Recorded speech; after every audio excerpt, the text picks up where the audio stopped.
La metamorfosis. Franz Kafka. Cuando Gregorio Samsa se despertó una mañana después de un sueño intranquilo, se encontró sobre su cama convertido en un monstruoso insecto. Estaba tumbado sobre su espalda dura y en forma de caparazón y, al levantar un poco la cabeza veía un vientre abombado, parduzco, dividido por partes duras en forma de arco, sobre cuya protuberancia apenas podía mantenerse el cobertor, a punto ya de resbalar al suelo. Sus muchas patas, ridículamente pequeñas en comparación con el resto de su tamaño, le vibraban desamparadas ante los ojos. ¿Qué me ha ocurrido?, pensó. No era un sueño. Su habitación, una auténtica habitación humana, si bien algo pequeña, permanecía tranquila entre las cuatro paredes harto conocidas. Por encima de la mesa, sobre la que se encontraba extendido un muestrario de paños desempaquetados, Samsa era viajante de comercio. Estaba colgado aquel cuadro que hacía poco había recortado de una revista y había colocado en un bonito marco dorado. Representaba a una dama ataviada con un sombrero y una boa de piel, que estaba allí, sentada muy erguida y levantaba hacia el observador un pesado manguito de piel, en el cual había desaparecido su antebrazo. La mirada de Gregorio se dirigió después hacia la ventana, y el tiempo lluvioso, se oían caer gotas de lluvia sobre la chapa del alféizar de la ventana lo ponía muy melancólico. ¿Qué pasaría?, pensó, si durmiese un poco más y olvidase todas las chifladuras. Pero esto era algo absolutamente imposible, porque estaba acostumbrado a dormir del lado derecho, pero en su estado actual no podía ponerse de ese lado. Aunque se lanzase con mucha fuerza hacia el lado derecho, una y otra vez se volvía a balancear sobre la espalda. Lo intentó 100 veces, cerraba los ojos para no tener que ver las patas que pataleaban. Y solo cejaba en su empeño cuando comenzaba a notar en el costado un dolor leve y sordo que antes nunca había sentido. Dios mío, pensó, qué profesión tan dura he elegido. Un día sí y otro también de viaje. Los esfuerzos profesionales son mucho mayores que en el mismo almacén de la ciudad, y además se me ha endosado este ajetreo de viajar, el estar al tanto de los empalmes de tren, la comida mala y a deshora, una relación humana constantemente cambiante, nunca duradera, que jamás llega a ser cordial. Que se vaya todo al diablo. Sintió sobre el vientre un leve picor, con la espalda se deslizó lentamente más cerca de la cabecera de la cama para poder levantar mejor la cabeza. Se encontró con que la parte que le picaba estaba totalmente cubierta por unos pequeños puntos blancos, que no sabía a qué se debían, y quiso palpar esa parte con una pata. Pero inmediatamente la retiró, porque el roce le producía escalofríos. Se deslizó de nuevo a su posición inicial. Esto de levantarse pronto, pensó, hace a uno desvariar. El hombre tiene que dormir. Otros viajantes viven como pachás. Si yo, por ejemplo, a lo largo de la mañana vuelvo a la pensión para pasar a limpio los pedidos que he conseguido, estos señores todavía están sentados tomando el desayuno. Eso podría intentar yo con mi jefe, pero en ese momento iría a parar a la calle. ¿Quién sabe, por lo demás, si no sería lo mejor para mí? Si no tuviera que dominarme por mis padres, ya me habría despedido hace tiempo, me habría presentado ante el jefe y le habría dicho mi opinión con toda mi alma. Se habría caído de la mesa. Sí que es una extraña costumbre la de sentarse sobre la mesa y, desde esa altura, hablar hacia abajo con el empleado que, además, por culpa de la sordera del jefe, tiene que acercarse mucho.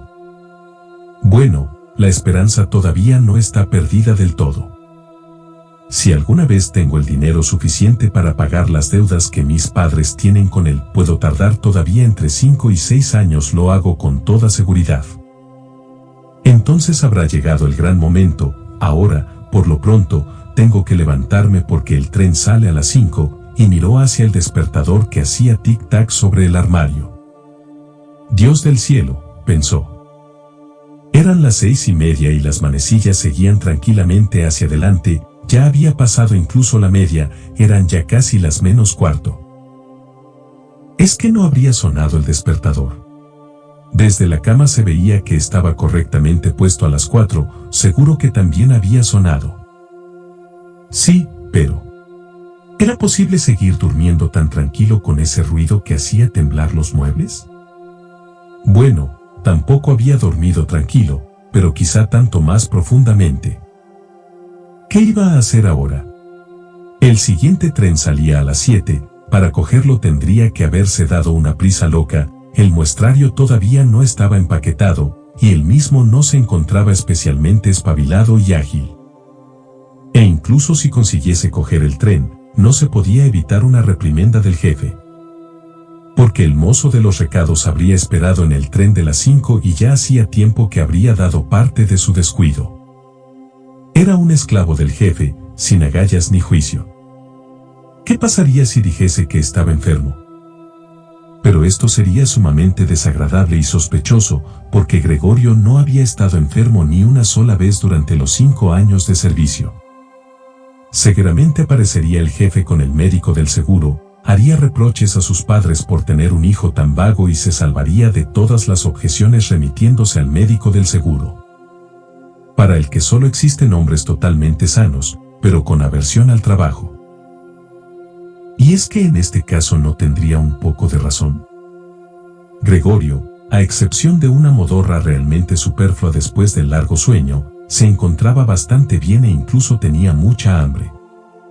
Mientras reflexionaba sobre todo esto con gran rapidez, sin poderse decidir a abandonar la cama, en este mismo instante el despertador daba las 7 menos cuarto. Llamaron cautelosamente a la puerta que estaba a la cabecera de su cama. Gregorio, dijeron, son las 7 menos cuarto. ¿No ibas a salir de viaje? ¡Qué dulce voz! Gregorio se asustó, en cambio, al contestar. Escuchó una voz que, evidentemente, era la suya, pero en la cual, como desde lo más profundo, se mezclaba un doloroso e incontenible piar. Que en el primer momento dejaba salir las palabras con claridad para, al prolongarse el sonido, destrozarlas de tal forma que no se sabía si se había oído bien. Gregorio querría haber contestado detalladamente y explicarlo todo, pero en estas circunstancias se limitó a decir: Sí, gracias madre, ya me levanto.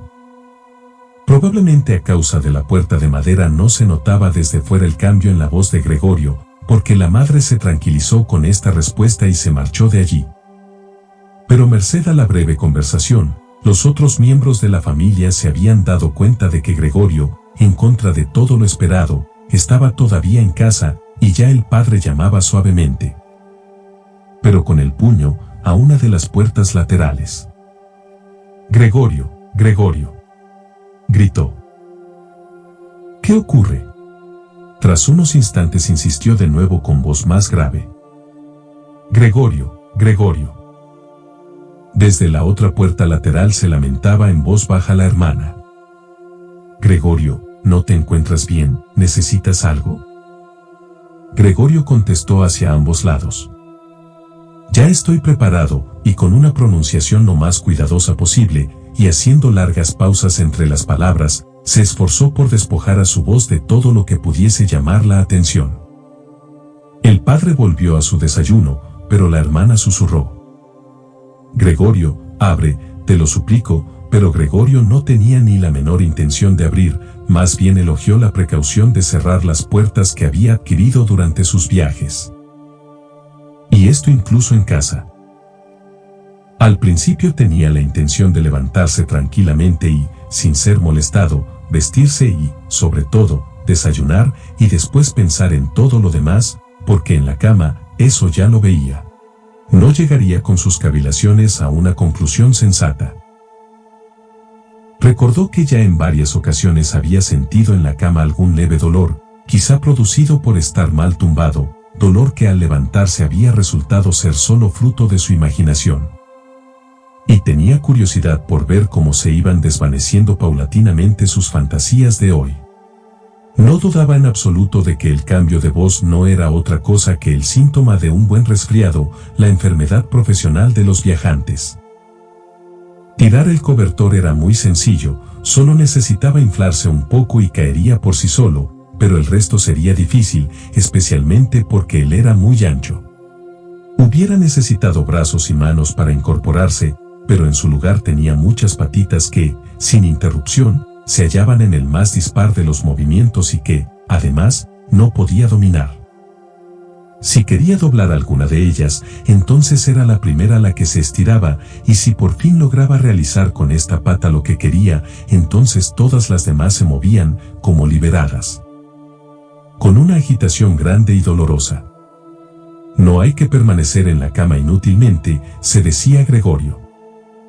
Quería salir de la cama en primer lugar con la parte inferior de su cuerpo, pero esta parte inferior que, por cierto, no había visto todavía y que no podía imaginar exactamente, demostró ser difícil de mover. El movimiento se producía muy despacio, y cuando, finalmente, casi furioso, se lanzó hacia adelante con toda su fuerza sin pensar en las consecuencias, había calculado mal la dirección. Se golpeó fuertemente con la pata trasera de la cama y el dolor punzante que sintió le enseñó que precisamente la parte inferior de su cuerpo era quizá en estos momentos la más sensible. Así pues, intentó en primer lugar sacar de la cama la parte superior del cuerpo y volvió la cabeza con cuidado hacia el borde de la cama. Lo logró con facilidad y, a pesar de su anchura y su peso, el cuerpo siguió finalmente con lentitud el giro de la cabeza.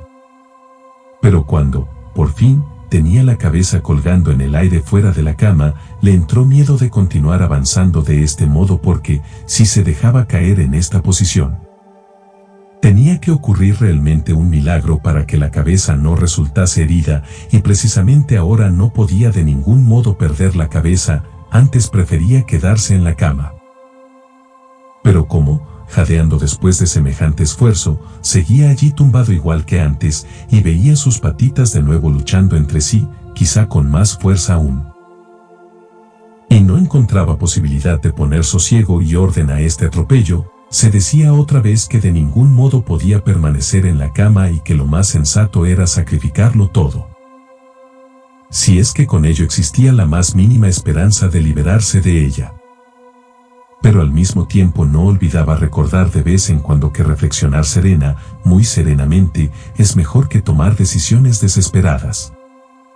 En tales momentos dirigía sus ojos lo más agudamente posible hacia la ventana, pero, por desgracia, poco optimismo y ánimo se podían sacar del espectáculo de la niebla matinal, que ocultaba incluso el otro lado de la estrecha calle.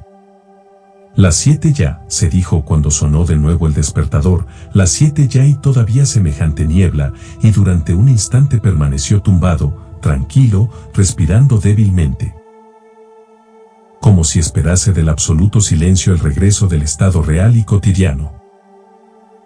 Pero después se dijo: antes de que den las 7:15 tengo que haber salido de la cama del todo, como sea. Por lo demás, para entonces habrá venido alguien del almacén a preguntar por mí, porque el almacén se abre antes de las 7. Y entonces, de forma totalmente regular, comenzó a balancear su cuerpo.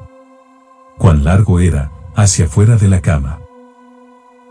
Si se dejaba caer de ella de esta forma, la cabeza, que pretendía levantar con fuerza en la caída, permanecería probablemente ilesa. La espalda parecía ser fuerte, seguramente no le pasaría nada al caer sobre la alfombra. Lo más difícil, a su modo de ver, era tener cuidado con el ruido que se produciría y que posiblemente provocaría al otro lado de todas las puertas, si no temor, al menos preocupación. Pero había que intentarlo. Cuando Gregorio ya sobresalía a medias de la cama, el nuevo método era más un juego que un esfuerzo. Solo tenía que balancearse a empujones. Se le ocurrió lo fácil que sería si alguien viniese en su ayuda. 2 personas fuertes, pensaba en su padre y en la criada, hubiesen sido más que suficientes. Solo tendrían que introducir sus brazos por debajo de su abombada espalda, descascararle así de la cama, agacharse con el peso. Y después solamente tendrían que haber soportado que diese con cuidado una vuelta impetuosa en el suelo, sobre el cual, seguramente, las patitas adquirirían su razón de ser. Bueno, aparte de que las puertas estaban cerradas, ¿debía de verdad pedir ayuda? A pesar de la necesidad, no pudo reprimir una sonrisa al concebir tales pensamientos. Ya había llegado el punto en el que, al balancearse con más fuerza, apenas podía guardar el equilibrio y pronto tendría que decidirse definitivamente. Porque dentro de 5 minutos serían las 7:15. En ese momento sonó el timbre de la puerta de la calle. Seguro que es alguien del almacén, se dijo, y casi se quedó petrificado mientras sus patitas bailaban aún más deprisa. Durante un momento todo permaneció en silencio. No abren, se dijo Gregorio, confundido por alguna absurda esperanza. Pero entonces, como siempre, la criada se dirigió, con naturalidad y con paso firme, hacia la puerta y abrió.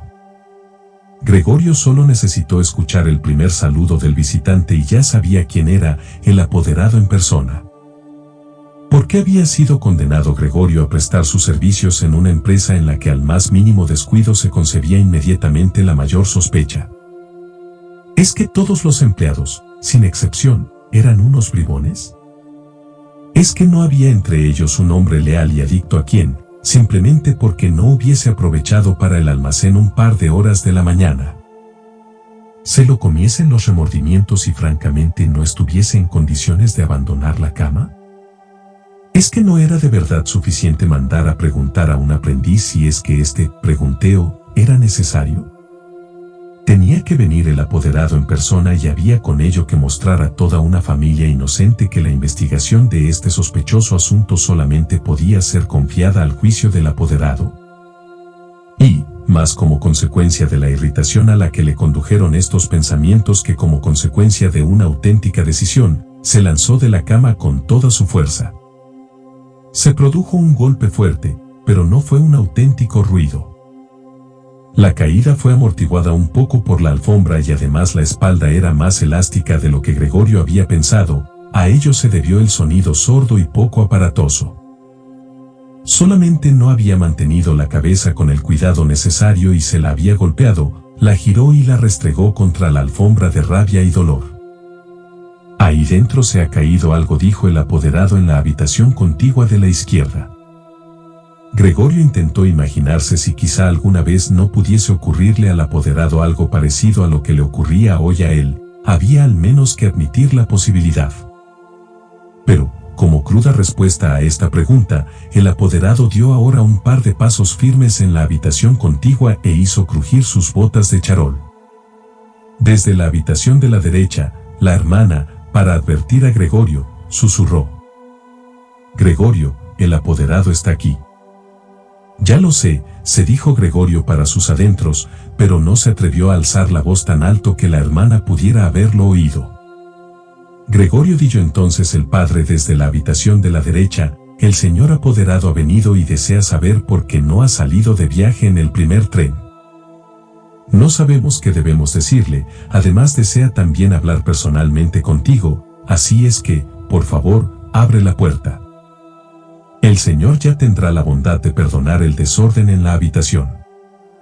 «Buenos días, señor Samse», interrumpió el apoderado amablemente. «No se encuentra bien», dijo la madre al apoderado mientras el padre hablaba ante la puerta. «No se encuentra bien, créame usted, señor apoderado». ¿Cómo si no iba Gregorio a perder un tren? El chico no tiene en la cabeza nada más que el negocio. A mí casi me disgusta que nunca salga por la tarde. Ahora ha estado 8 días en la ciudad, pero pasó todas las tardes en casa. Allí está, sentado con nosotros a la mesa y lee tranquilamente el periódico o estudia horarios de trenes. Para él es ya una distracción hacer trabajos de marquetería. Por ejemplo, en 2 o 3 tardes ha tallado un pequeño marco. Se asombrará usted de lo bonito que es. Está colgado ahí dentro, en la habitación. En cuanto abra Gregorio lo verá usted enseguida. Por cierto, que me alegro de que esté usted aquí, señor apoderado. Nosotros solos no habríamos conseguido que Gregorio abriese.